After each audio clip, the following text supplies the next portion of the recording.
دیکھیں وہ ان کا اپنا خانہ کعبہ ان کا دعوے کے مطابق ہے. اللہ کہتا ہے وہ مسلمانوں کا خانہ کعبہ ہے.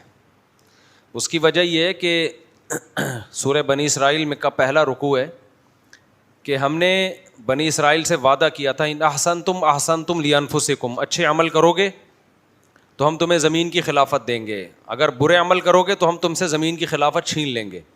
تو قرآن کہتے ہیں یہودیوں نے عیسیٰ ابن مریم کا بھی انکار کیا اور بھی بہت ساری برائیاں کی، تو ہم نے ان سے زمین کی خلافت کا حق چھین لیا ہے. تبھی اللہ نے پہلے عیسائیوں نے قبضہ کیا بیت المقدس پہ، پھر اللہ نے ان سے چھینا. جب اسلام دنیا میں آیا انہوں نے شرک شروع کر دیا عیسائیوں نے، تو پھر اللہ نے حضرت عمر کے دور میں بیت المقدس فتح ہوا، پھر مختلف فاتحین داخل ہوتے رہے. تو اصولی طور پر اسلام کا دعویٰ یہ ہے کہ بیت المقدس اہل اسلام کا حق ہے اور آج کے قانون کے لحاظ سے بھی حق ہے. یعنی اسلام کا تو دعویٰ یہ ہے نا کہ مسلمان برحق قوم ہیں، تو ابراہیم علیہ السلام کے حقیقی ماننے والے، پیغمبروں کے حقیقی ماننے والے محمد صلی اللہ علیہ وسلم اور ان کے فالوورز ہیں. یہودی صرف زبانی دعویٰ کرتے ہیں، حقیقت میں مانتے نہیں ہیں.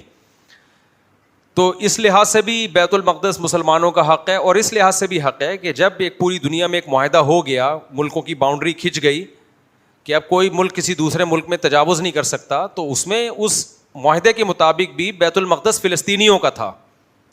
تو یہودیوں نے اس لا کی مخالفت کی ہے. یونائٹڈ نیشن میں آج بھی زیادہ تر ووٹ فلسطینیوں کے حق میں جاتے ہیں، صرف امریکہ اور یو کے جو ہے وہ اس کی مخالفت ویٹو کر لیتا ہے.